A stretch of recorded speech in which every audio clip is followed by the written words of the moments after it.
নমস্কাৰ মই ঋতুৰাজ টাইম 8 দৰ্শকসকলৰ বাবে এই মুহূৰ্তত লৈ আহিছোঁ এটা গুৰুত্বপূৰ্ণ খবৰ USTMৰ উপাচাৰ্য মহবুবুল হকৰ সন্দৰ্ভত এতিয়া আৰক্ষীয়ে জেৰাত লাভ কৰিছে বহু চাঞ্চল্যকৰ তথ্য 214 গৰাকী ছাত্ৰ ছাত্ৰীক দিয়া হৈছিল প্ৰলোভন আৰু এই সন্দৰ্ভত আৰক্ষী অধীক্ষকে প্ৰথমটো প্ৰতিক্ৰিয়া ব্যক্ত কৰিছে টাইম 8ৰ আগত এটা ডাঙৰ খবৰ এই মুহূৰ্তত টাইম 8ৰ দৰ্শকসকলৰ বাবে লৈ আহিছোঁ আৰক্ষীৰ তদন্তত মহবুবুল হক আৰু USTM সন্দৰ্ভত পোহৰলৈ আহিছে বহু চাঞ্চল্যকৰ তথ্য 214 গৰাকী ছাত্ৰ ছাত্ৰীক প্ৰলোভন দিছিল USTM আৰু মহবুবুল হকে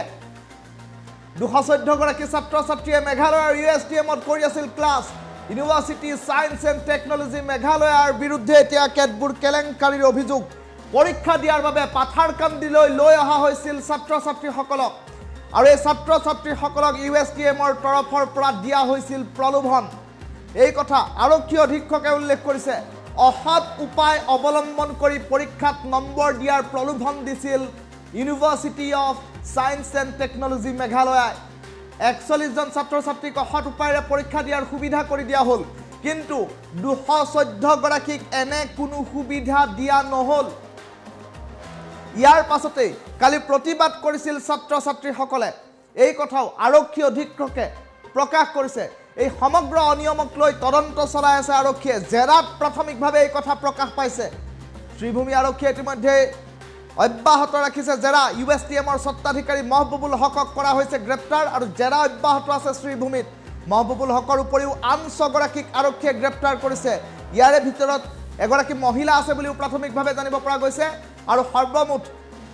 মহবুবুল হক সহ 6 গৰাকীক ইতিমধ্যে গ্ৰেপ্তাৰ কৰি জেলা চলাই থকা হৈছে 214 গৰাকী ছাত্ৰ ছাত্ৰীক প্ৰলোভন দিছিল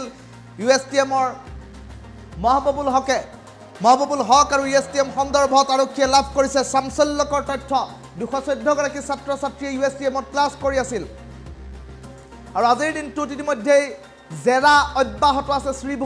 শ্ৰীভূমি আৰক্ষীয়ে জেৰা অব্যাহত ৰখাৰ পাছতে প্ৰথমটো প্ৰতিক্ৰিয়া আৰক্ষী অধীক্ষকে টাইম 8ৰ কেমেৰাৰ সন্মুখত উল্লেখ কৰা পৰিলক্ষিত হ'ল আৰক্ষীৰ তদন্তত মহবুবুল হক আৰু USTM সন্দৰ্ভত কেইবাটাও চাঞ্চল্যকৰ তথ্য পোহৰলৈ আহিছে 214 গৰাকী ছাত্ৰ ছাত্ৰীক প্ৰলোভন দিছিল university of science and technology Meghalaya 214 গৰাকী ছাত্ৰ ছাত্ৰীয়ে মেঘালয়ৰ USTMত ক্লাছ কৰি আছিল আৰু পৰীক্ষা দিয়াৰ বাবে পাথাৰকান্দিলৈ লৈ যোৱা হৈছিল ছাত্ৰ ছাত্ৰীসকলক এই কথা ইতিমধ্যে সুস্পষ্টকৈ আৰক্ষী অধীক্ষক গৰাকীয়ে প্ৰকাশ কৰা পৰিলক্ষিত হৈছে আৰক্ষীৰ তদন্তত মহবুবুল হক আৰু USTM সন্দৰ্ভত ইতিমধ্যে চাঞ্চল্যকৰ তথ্যৰ কথা ইতিমধ্যে আৰক্ষী অধীক্ষকে উল্লেখ কৰিছে আৰক্ষী অধীক্ষকৰ মন্তব্য আছে প্ৰথমটো প্ৰতিক্ৰিয়া এক্সক্লুসিভ দৃশ্যাংশ টাইম 8ৰ দৰ্শকসকলক দেখুৱাম আৰক্ষী অধীক্ষকৰ এক্সক্লুসিভ বাইট এই মুহূৰ্তত টাইম 8ৰ দৰ্শকসকলক শুনাই লৈছোঁ কিছুমান 214 জন ষ্টুডেণ্ট তেওঁলোক চেণ্ট্ৰেল পাব্লিক স্কুলতে ষ্টুডেণ্ট হয় এনৰোল্ড তো তেওঁলোকে ক্লাছ কৰি আছিল ইমান দিনে UST মেঘালয়ত যিখন অৱস্থিত আমাৰ university of science and technology Meghalaya তাত তেওঁলোকে ছুপাৰভিজন যিটো প্ৰজেক্ট তেওঁলোকৰ ইঞ্জিনিয়াৰিং আৰু মেডিকেল এণ্ট্ৰেঞ্চৰ কাৰণে চ' তেওঁলোকে এই ষ্টুডেণ্ট 214 জন ষ্টুডেণ্ট তেওঁলোকে গোটেই মানে থ্ৰু আউট দ্য পিৰিয়ড তেওঁলোকে ক্লাছ কৰি আছিল তাত USTমত কিন্তু পৰীক্ষা দিব আহিছে ইয়াতে আৰু তেওঁলোকে লগত কথা পাতি গম পোৱা গ'ল যে তেওঁলোকক প্ৰলোভন দিয়া হৈছিলে যে ইয়াতে তেওঁলোকক চেণ্টাৰটো দি তেওঁলোকক আনফেয়াৰ মিনছেৰে এটলিষ্ট পৰীক্ষাটো যাতে ভালকৈ পাছ কৰি যাব পাৰি সেনেকুৱা ধৰণৰ প্ৰলোভন দিয়া হৈছিলে আৰু যেতিয়া তেওঁলোকে যিটো ষ্টুডেণ্টখিনিয়ে কৈছে যে ইয়াৰ যিখিনি লোকেল 41 জন ষ্টুডেণ্ট আছিলে CPA চেণ্ট্ৰেল পাব্লিক স্কুলৰ তেওঁলোকক হেল্পটো কৰিলে মানে আনফেয়াৰ মিনছেৰে কিন্তু এই 214 জন যি আহিছিলে তেওঁলোকক কৰিব নোৱাৰিলে তো সেইকাৰণে তেওঁলোকৰ মাজত এটা মানে তেওঁলোকে অলপ বিক্ষোভ প্ৰদৰ্শন কৰিলে আৰু এই গোটেই ঘটনাক্ৰমটো যেতিয়া আমি ভালকৈ চালি জাৰি চালোঁ কিছুমান ষ্টুডেণ্টৰ লগত কথা পাতিলোঁ আমি আৰু গম পোৱা গ'ল যে মেচিভ ইৰেগুলাৰিটিজ এন'মলিজ ইয়াত আছে গোটেই ছিষ্টেমটোত আৰু যি তেওঁলোকক ইঞ্জিনিয়াৰিং মেডিকেলৰ কোচিং দিয়া হৈ আছে under the aegis of vision 50 যিটো তেওঁলোকৰ প্ৰজেক্ট সেই প্ৰজেক্টৰ আণ্ডাৰত চ' তাতো দুই এজনে ষ্টুডেণ্টে কোৱা মতে যে দে হেভ বিন লিউৰ্ড তেওঁলোকক প্ৰমিছ কৰা হৈছে যে ফাইনেন্সিয়েল কুইড প্ৰ' বেচিছত যে তেওঁলোকক মেডিকেল বা ইঞ্জিনিয়াৰিং কলেজত ছিট পোৱাটো মানে সহায় কৰিব তো এই গতিকে এনেকুৱা ষ্টেটমেণ্টৰ পিছত দুই এটা ভিডিঅ' ভাইৰেল হৈছে ষ্টুডেণ্টখিনিয়ে কোৱা চ' গোটেই বিষয়টো যথেষ্ট গভীৰলৈ গৈছে চ' আমি তদন্ত অব্যাহত ৰাখিছোঁ তো USTMৰ যিজন স্বত্বাধিকাৰী মহবুবুল হক তেওঁক আমি অলৰেডি এৰেষ্ট কৰিছোঁ আৰু আমি কোৰ্টত প্ৰডিউচ কৰিম।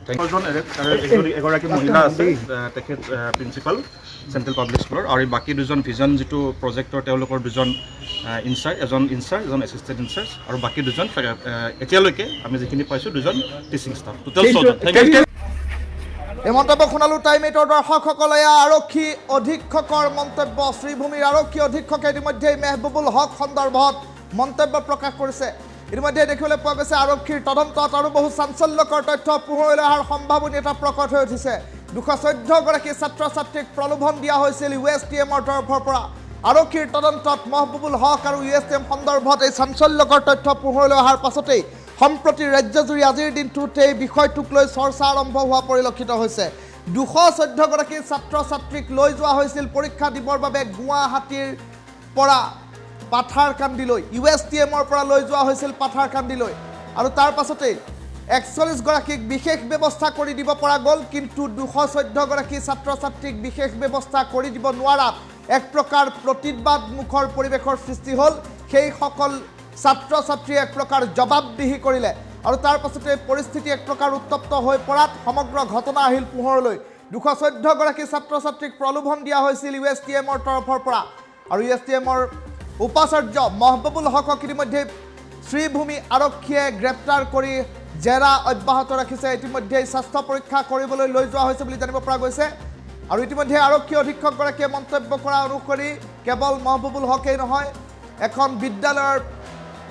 অধ্যক্ষকো গ্ৰেপ্তাৰ কৰা হৈছে, আৰু সৰ্বমুঠ এই ঘটনাৰে জড়িত 6জন লোকক গ্ৰেপ্তাৰ কৰি জেৰা অব্যাহত ৰখা হৈছে। আৰু আদালতত হাজিৰ কৰোৱা হ'ব মহবুবুল হক সহ আন কেইবাগৰাকীও লোকক। সেই কথাও ইতিমধ্যেই কিছু সময়ৰ পূৰ্বে টাইম 8ৰ কেমেৰাৰ সন্মুখত, টাইম 8ৰ সাংবাদিকৰ সন্মুখত এই কথা সুস্পষ্টকৈ আৰক্ষী অধীক্ষকগৰাকীয়ে প্ৰকাশ কৰিছে। এটা ডাঙৰ খবৰ এই মুহূৰ্তত টাইম 8ৰ দৰ্শকসকলক জনাইছোঁ। শেহতীয়া 24 ঘণ্টাত চৰ্চিত এটা বিষয় হৈ পৰিছে মহবুবুল হক, আৰু তেওঁলোক চেণ্ট্ৰেল পাব্লিক স্কুলতে ষ্টুডেণ্ট হয়, এনৰল্ড। তো তেওঁলোকে ক্লাছ কৰি আছিল ইমান দিনে UST মেঘালয়ত যিখন অৱস্থিত আমাৰ university of science and technology Meghalaya, তাত তেওঁলোকে ছুপাৰভিজন যিটো প্ৰজেক্ট তেওঁলোকৰ ইঞ্জিনিয়াৰিং আৰু মেডিকেল এণ্ট্ৰেঞ্চৰ কাৰণে। চ' তেওঁলোকে এই ষ্টুডেণ্ট 214জন ষ্টুডেণ্ট তেওঁলোকে গোটেই মানে থ্ৰু আউট দ্য পিৰিয়ড তেওঁলোকে ক্লাছ কৰি আছিল তাত USTMত, কিন্তু পৰীক্ষা দিব আহিছে ইয়াতে। আৰু তেওঁলোকে লগত কথা পাতি গম পোৱা গ'ল যে তেওঁলোকক প্ৰলোভন দিয়া হৈছিলে যে ইয়াতে তেওঁলোকক চেণ্টাৰটো দি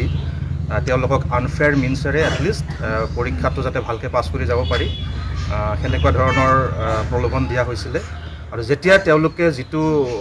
ষ্টুডেণ্টখিনিয়ে কৈছে যে ইয়াৰ যিখিনি লোকেল 41জন ষ্টুডেণ্ট আছিলে CPA চেণ্ট্ৰেল পাব্লিক স্কুলৰ, তেওঁলোকক হেল্পটো কৰিলে মানে আনফেয়াৰ মিনছেৰে, কিন্তু এই 214জন যি আহিছিলে তেওঁলোকক কৰিব নোৱাৰিলে। তো সেইকাৰণে তেওঁলোকৰ মাজত এটা মানে তেওঁলোকে অলপ বিক্ষোভ প্ৰদৰ্শন কৰিলে। আৰু এই গোটেই ঘটনাক্ৰমটো যেতিয়া আমি ভালকৈ চালি জাৰি চালোঁ, কিছুমান ষ্টুডেণ্টৰ লগত কথা পাতিলোঁ আমি, তাত গম পোৱা গ'ল যে মেচিভ ইৰেগুলাৰিটিজ এন'মলিজ ইয়াত আছে গোটেই ছিষ্টেমটোত। আৰু যি তেওঁলোকক ইঞ্জিনিয়াৰিং মেডিকেলৰ কোচিং দিয়া হৈ আছে under the aegis of vision